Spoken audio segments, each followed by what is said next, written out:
Hello students, welcome to my channel Keerti's coding. C language के इस series में आपका स्वागत है। पैटर्न वाले इस सीरीज़ में आज हम 16 नंबर पैटर्न की ओर आगे बढ़ते हैं। तो आइए हम देखते हैं हमारा 16 नंबर पैटर्न क्या है। तो ये रहा हमारा 16 नंबर पैटर्न। इस पैटर्न को हमको प्रिंट करवाना है। ओके, इसको हमको आउटपुट स्क्रीन में प्रिंट करवाना है। तो इसके लिए हमको क्या करना पड़ेगा, तो वही हम 4 स्टेप्स को फॉलो करेंगे इसको प्रिंट कराने के लिए। तो हमारे पास 4th स्टेप क्या है।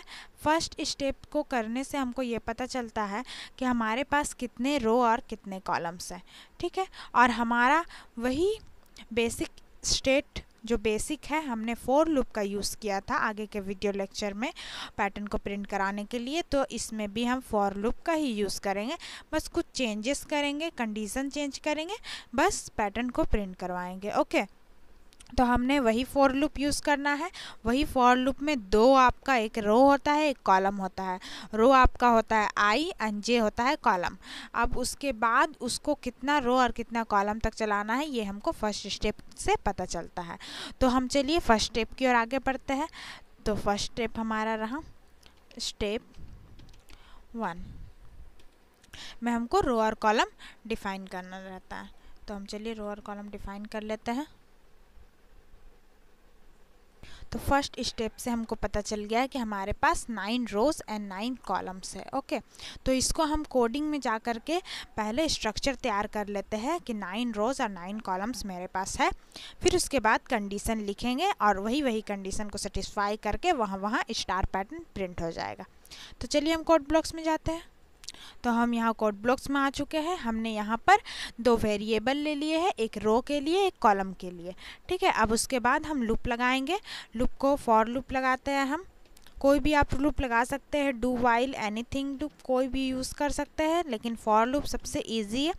इसको इनिशिएट करते हैं, आई को इनिशिएट किया 1 से, देन उसके बाद आई का वैल्यू गया कहाँ तक, आई का वैल्यू मेरा गया लेस देन इक्वल टू 9 तक, क्योंकि 9 रो हमारे पास है। फिर आई प्लस प्लस आई का वैल्यू इंक्रीमेंट करेगा। देन उसके बाद और एक लूप लगाएंगे जो कि मेरा वो लूप क्या काम करेगा, वो लूप काम करेगा कॉलम का।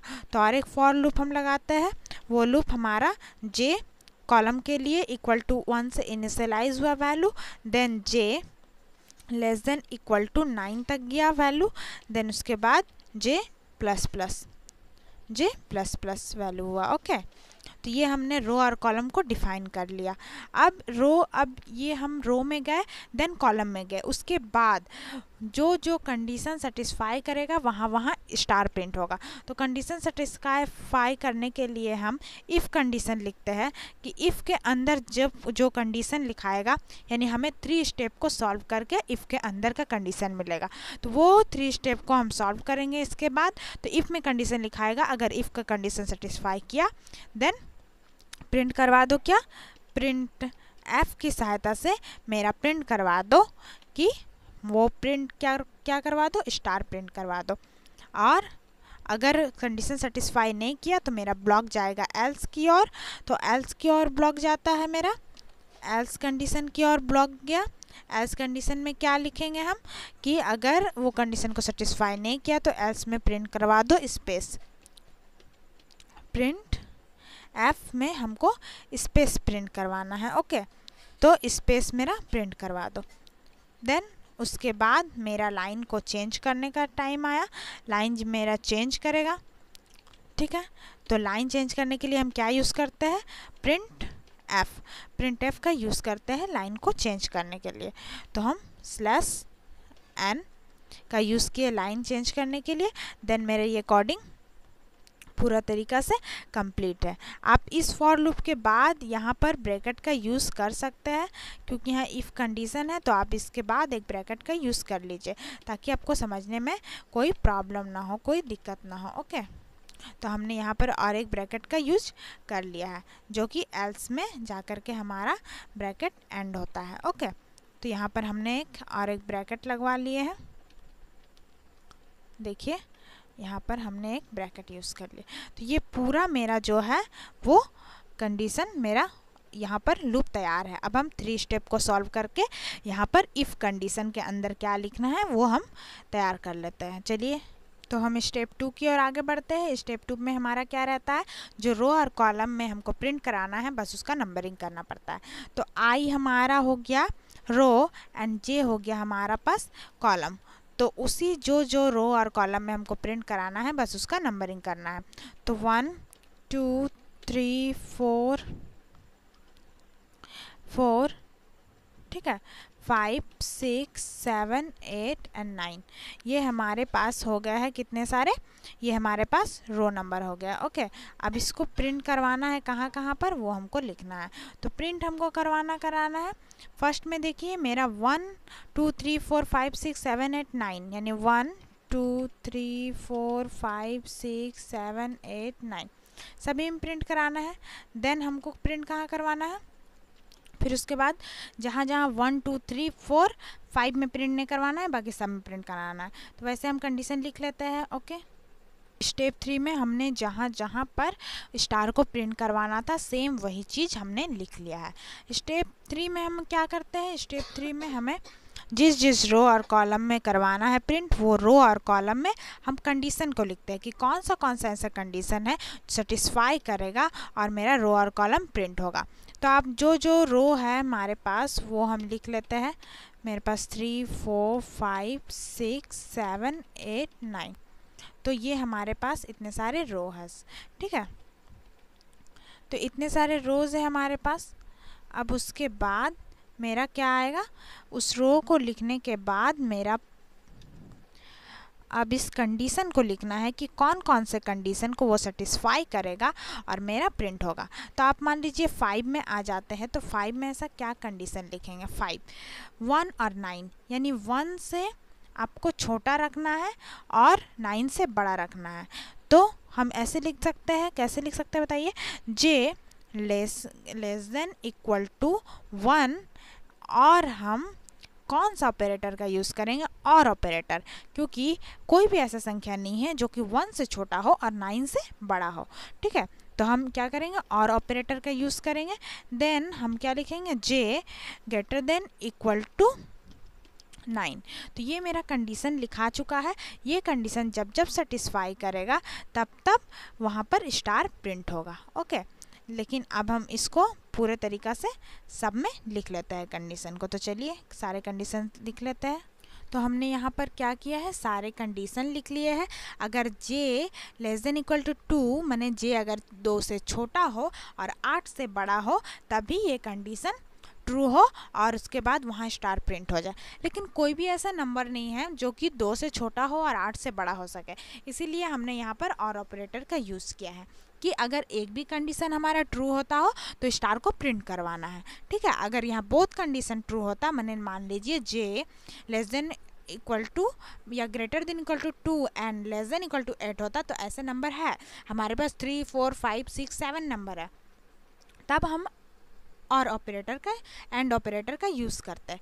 बट यहाँ पर मेरा एक भी कंडीशन सेटिस्फाई होने का मतलब है कि स्टार को प्रिंट करवाओ, यानी यहाँ पर हमें स्टार को प्रिंट करवाना है, इसीलिए हमने यहाँ पर और ऑपरेटर का यूज़ किया है। तो आप देखिए पहले यहाँ डिक्रीजिंग ऑर्डर में आ रहा है, देन इंक्रीजिंग ऑर्डर में आ रहा है, तो हम लोग स्टेप 4 में इसको जनरलाइज फॉर्म में करते हैं।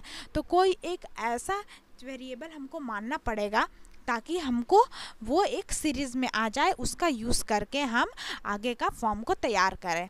ठीक है, तो हम मान लीजिए ये इंक्रीजिंग और डिक्रीजिंग ऑर्डर में आ रहा है, तो अगर हम 6 माइनस आई करते हैं 5 तो मिल जाएगा, 4 भी मिल जाएगा, 3 भी मिल जाएगा, 2 भी मिल जाएगा, 1 भी मिल जाएगा, बट 6 माइनस 6 0 हो जाएगा, यहाँ पर 2 नहीं मिलेगा, 6 माइनस 7 -1 हो जाएगा, यहाँ 3 नहीं मिलेगा। तो इसीलिए ये कंडीशन को सेटिस्फाई करने के लिए हमें एक एक्स्ट्रा वेरिएबल मानना पड़ेगा। तो हम एक्स्ट्रा वेरिएबल मानते हैं के मानने से हमको ये चीज़ हो जाता है कि मेरा जितना भी कंडीशन है टर्म एंड कंडीशन सारे को सेटिस्फाई करना है। तो के को हम किस प्रकार से लिखेंगे, के को हम इस प्रकार से लिख सकते हैं कि जैसे 1 जैसे जैसे इंक्रीज़ हो रहा है डिक्रीज़ हो रहा है वैसे वैसे हमको के को लिखना पड़ेगा। ओके, 2 3 4 ऐसे ऐसे हम के को लिखते जाएंगे जिस प्रकार से वैल्यू इंक्रीज़ और डिक्रीज़ हो रहा है।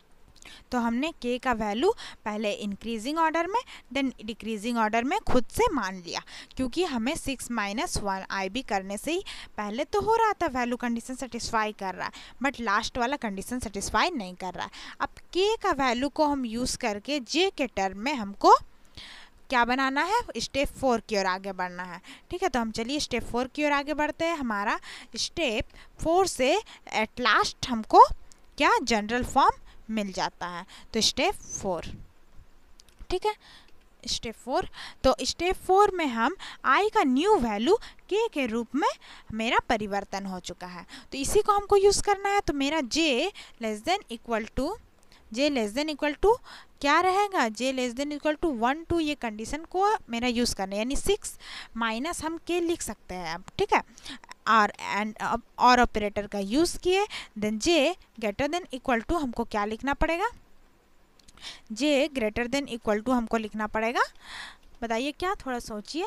j greater than equal to अगर हम 4 प्लस k लिखते हैं, यानी 4 प्लस k यानी 4 प्लस 1 5, 4 प्लस आपका 2 6, अब देखिए यहाँ पर 4 प्लस फिर से 4 8, 4 प्लस 3 आपका 7, तो इस प्रकार से कंडीशन मेरा सेटिस्फाई हो रहा। तो 4 प्लस हम k लिखिए, तो हमारा यहाँ पर 4th स्टेप को सॉल्व करने से पूरे अच्छा तरीक़ा से कंडीशन मिल गया है। यही हमको इफ़ कंडीशन में लिखना है। तो चलिए कोडिंग में हम इफ़ कंडीशन में लिख देते हैं इसको। तो हमने ये इफ़ कंडीशन में लिख दिया, तो आप समझेंगे कि ये कोडिंग पूरा हो चुका है। तो k एक वेरिएबल हमने माना था, तो यहाँ पर k को पहले डिफ़ाइन करना पड़ेगा कि हमने k इंटीजर माना है, नहीं तो एरर बताएगा।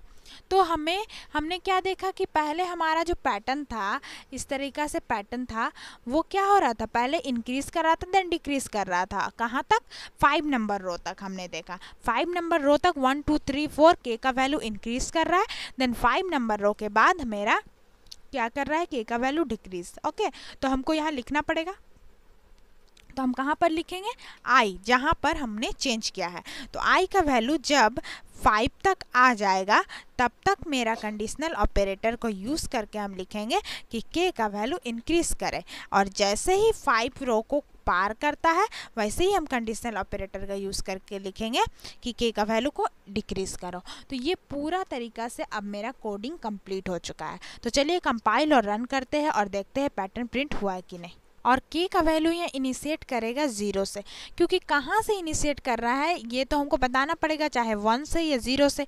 तो 0 से मेरा इनिशिएट कर रहा है k का वैल्यू, तभी 5 तक जा कर के वो इंक्रीज़ कर रहा है। तो चलिए कंपाइल किए मेरा प्रोग्राम और देन उसके बाद रन किए, तो देखिए जो पैटर्न हमको प्रिंट करवाना था सेम वही पैटर्न मेरा प्रिंट हो चुका है। तो ये पैटर्न को हम सक्सेसफुली वही 4 स्टेप को फॉलो करके प्रिंट करवाया है। तो वही 4 स्टेप को आप फॉलो कीजिए, आपको कोई भी पैटर्न प्रिंट करवाने में आसानी होगा। आप क्योंकि ये एक जनरल फॉर्म है, इस जनरल फॉर्म का यूज़ करके आप कोई भी पैटर्न को प्रिंट करवा सकते हैं। तो आज का वीडियो लेक्चर मेरा यहीं पर समाप्त होता है।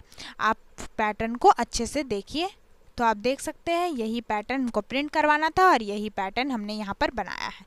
तो सेम पैटर्न प्रिंट हो चुका है, और पैटर्न प्रिंट करने का यही 4 स्टेप्स, ये 4 स्टेप्स है। ये एक जनरलाइज फॉर्म है, इसको आप यूज़ कीजिए। ठीक है, आज इसके बाद के पैटर्न के हम नेक्स्ट वीडियो लेक्चर में देखेंगे। आप हमारे चैनल को सब्सक्राइब कीजिए, लाइक कीजिए एंड कमेंट कीजिए और शेयर कीजिए। और कोई भी प्रॉब्लम हो ये 4 स्टेप में तो आप ज़रूर कमेंट कीजिए। आप बिलीव कीजिए ये 4 स्टेप बहुत ही मतलब कि बेनिफिशियल होगा आपका, इसको आप फॉलो कीजिए। Thank you students.